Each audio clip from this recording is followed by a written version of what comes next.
श्रीमती मौर्य देवी तापड़िया कन्या महाविद्यालय के इस यूट्यूब चैनल पर आप सभी का फिर से स्वागत है। आज का जो अपना टॉपिक है वो है kinds of friction. Previous video में अपन ने फ्रिक्शन के बारे में डिस्कस किया था कि फ्रिक्शन फोर्स होता क्या है, उसको किस तरह से अप्लाई किया जाता है, किस तरह से उसके जो कंपोनेंट्स होते हैं वो डिवाइड होते हैं और किस तरह से वो इक्विलिब्रियम में किसी भी कोई भी जो वस्तु होती है वो अपनी इक्विलिब्रियम में रहती है घर्षण फोर्स की उपस्थिति में भी। ठीक है, तो ये सब चीजें अपन ने प्रीवियस वीडियो में देखा था कि कौन कौन से फोर्सेज है वो आपस में इक्वल होते हैं, रिएक्शन फोर्स क्या होता है, ये सब चीजें जो है वो अपन डायग्राम की हेल्प से अच्छे से समझ चुके हैं। ठीक है, अब जो है यहाँ पे अपन जो अपने घर्षण बल होता है उसके जो प्रकार होते हैं उसको यहाँ पर देखेंगे। आज की वीडियो में अपन घर्षण बल के जो प्रकार होते हैं उनको देखेंगे कि घर्षण बल जो होता है वो कितने प्रकार का होता है और किस तरह से ये अप्लाई किया जाता है। ठीक है, तो स्टार्ट करते हैं घर्षण के प्रकार। तो मोस्टली जो होते हैं इसके 3 प्रकार होते हैं। ठीक है, घर्षण के जो प्रकार होते हैं वो 3 होते हैं। ठीक है, 3 प्रकार। अब ये 3 कौन कौन से होते हैं इनको अपन अलग अलग डेफिनेशन की हेल्प से पढ़ेंगे। पहला होता है स्थैतिक घर्षण। इसकी कंडीशन क्या है? स्थैतिक घर्षण, स्थैतिक घर्षण वह कंडीशन होती है जब अपना कोई भी पिंड जो है, ठीक है, वो विराम अवस्था में होता है। ठीक है, इसमें कोई भी मूवमेंट नहीं हो रही होती है। जब अपना पिंड जो है वो विराम अवस्था में होता है तब जो भी अपना दो पिंडों का जो संपर्क बिंदु होगा उस संपर्क बिंदु पर जो घर्षण लगेगा उसको अपन कौन सा बोलेंगे? स्थैतिक घर्षण यहाँ पर बोलेंगे। ठीक है, तो यहाँ पे लिखेंगे जब दो पिंड स्पर्श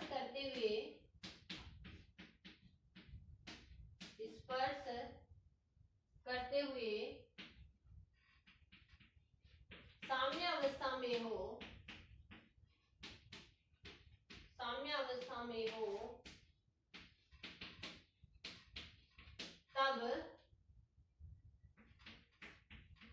तब जो उनके मध्य जो घर्षण होगा, ठीक है, तब स्पर्श बिंदु पर उत्पन्न घर्षण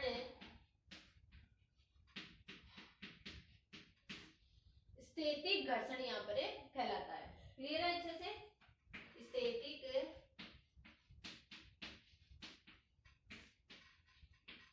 घर्षण कहलाता है।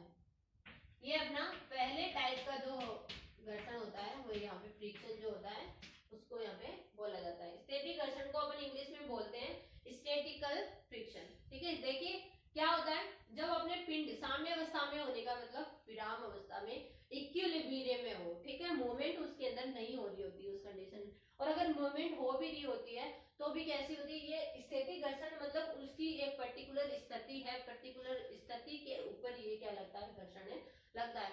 तब उनका जो स्पर्श बिंदु मतलब जो जिस पॉइंट पर वो एक दूसरे को क्या करते हैं? टच करते हैं, उस पॉइंट पर जो घर्षण होता है उस कंडीशन में, तो उसको अपन क्या बोलते हैं? स्थैतिक घर्षण बोलते हैं। ठीक है, अब दूसरी जो डेफिनेशन है वो होती है यहाँ पे सीमांत घर्षण।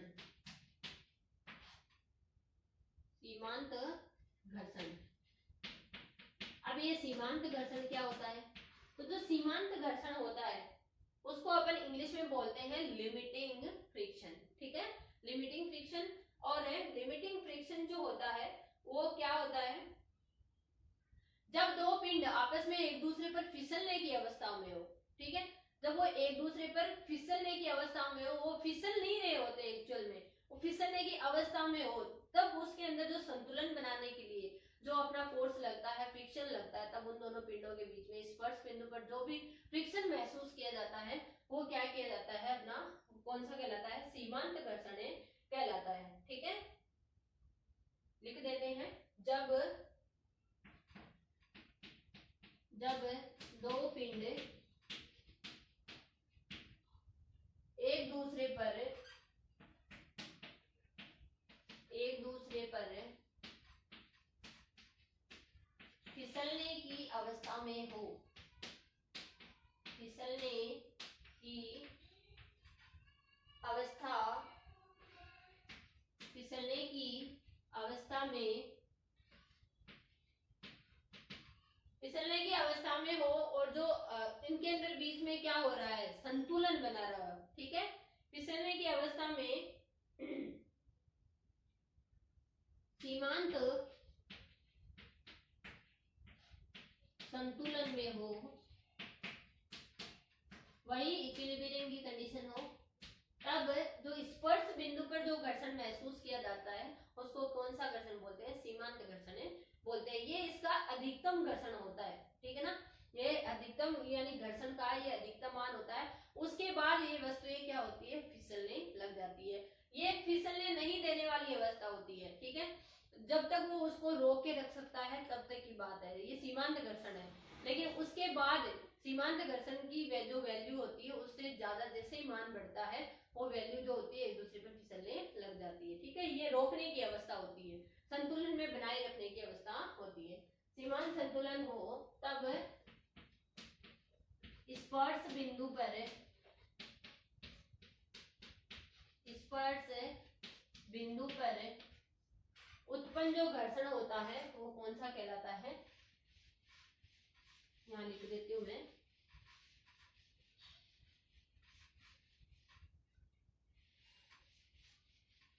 स्पर्श बिंदु पर उत्पन्न घर्षण सीमांत घर्षण कहलाता है, सीमांत घर्षण कहलाता है। ये हो गया दूसरा टाइप। अब अपन देखेंगे थर्ड टाइप, ठीक है। थर्ड टाइप जो होता है वो होता है अपने गतिक घर्षण का, ठीक है, गतिक घर्षण। अब गतिक घर्षण के नाम से ही आपको पता चल रहा होगा कि यहाँ पर क्या हो रही है, गति हो रही है, ठीक है। गतिक घर्षण में क्या होती है, जब एक पिंड दूसरे पिंड पर फिसलता है, ठीक है, ये फिसलने की कंडीशन है, यहाँ पर फिसल रहे हैं एक दूसरे के ऊपर, ठीक है। जब फिसलते हैं, स्लिप होते हैं, तो ऐसी अवस्था में जो उनके स्पर्श बिंदु होंगे उन पर जो भी घर्षण महसूस किया जाता है उसको कौन सा बोलते हैं, गतिक घर्षण बोलते हैं। तो लिखते हैं, जब एक पिंड दूसरे पिंड पर फिसलता है, फिसलता है, तो स्पर्श बिंदु पर, स्पर्श बिंदु पर उत्पन्न घर्षण गतिक घर्षण कहलाता है, गतिक घर्षण कहलाता है, ठीक है। ये अपने जो है वो घर्षण के यहाँ पर टाइप जो है वो यहाँ पर अपन ने देख लिए। 3 टाइप के होते हैं, पहला टाइप स्थैतिक घर्षण, दूसरा टाइप सीमांत घर्षण और तीसरा टाइप यहाँ पर गतिक घर्षण को अपन ने देखा। मेरे हिसाब से ये सारी चीजें जो है वो आपके अच्छे से क्लियर होगी। अब यहाँ पर एक डेफिनेशन अपन और पढ़ने वाले हैं, वो रहती है घर्षण गुणांक के लिए। आगे कुछ चीजें जो है उनको पढ़ने के लिए अपने को घर्षण गुणांक के बारे में पता होना चाहिए कि घर्षण गुणांक जो है वो क्या होता है, इसको अपन किस तरह से जो है वो फाइंड आउट करते हैं, ठीक है। तो अपन यहाँ पे घर्षण गुणांक की डेफिनेशन को देखेंगे। घर्षण गुणांक, घर्षण गुणांक, फ्रिक्शन कोएफिशिएंट, इसका जो डिनोटेशन होता है वो म्यू से डिनोट किया जाता है इसको, ठीक है। घर्षण गुणांक को म्यू से दिखाया जाता है, म्यू से दर्शाया जाता है, ठीक है। और इसके लिए क्या कंडीशन रहती है उसको देखेंगे। तो घर्षण गुणांक के लिए अपन यहाँ पे देखेंगे, यहाँ पर अपन देखते हैं जो अभी मैंने सीमांत घर्षण के बारे में आपको बताया था, ये बस उसी पे बेस्ड है, ठीक है। यहाँ पर बताया गया जब एक पिंड दूसरे पिंड से सीमांत घर्षण की अवस्था में हो, ठीक है। तो जब सीमांत घर्षण की अवस्था में होता है तब जो उसका घर्षण बल होता है, चरम घर्षण बल, और उसके जो प्रतिक्रिया, जो अभिलंबवत जो भी प्रतिक्रिया होती है, ठीक है, तो उन दोनों का जो एक अनुपात होता है वो एक निश्चित रहता है, और वो अनुपात जो होता है वो किसके बराबर होता है, घर्षण गुणांक के बराबर होता है। तो यहाँ पे लिख देते हैं, जब एक पिंड दूसरे पिंड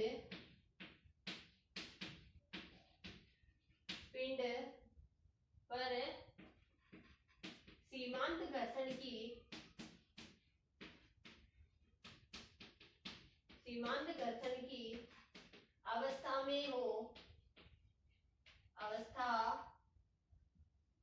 हो तब जो भी अपने यहाँ पे जो उसका जो स्पर्श बिंदु होगा, ठीक है, जब एक पिंड दूसरे पिंड पर सीमांत घर्षण की अवस्था में हो तब जो उसका बिंदु होता है, ठीक है, तब चरम घर्षण बल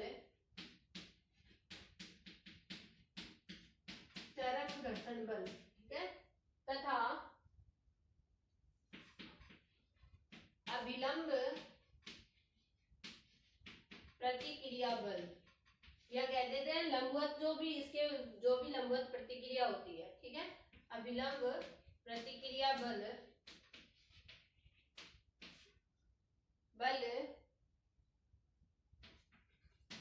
एक निश्चित अनुपात में होता है, ठीक है, एक निश्चित अनुपात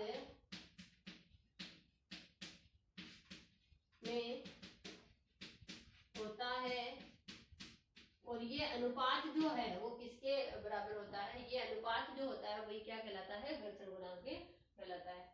यह अनुपात घर्षण गुणांक से दर्शाया जाता है,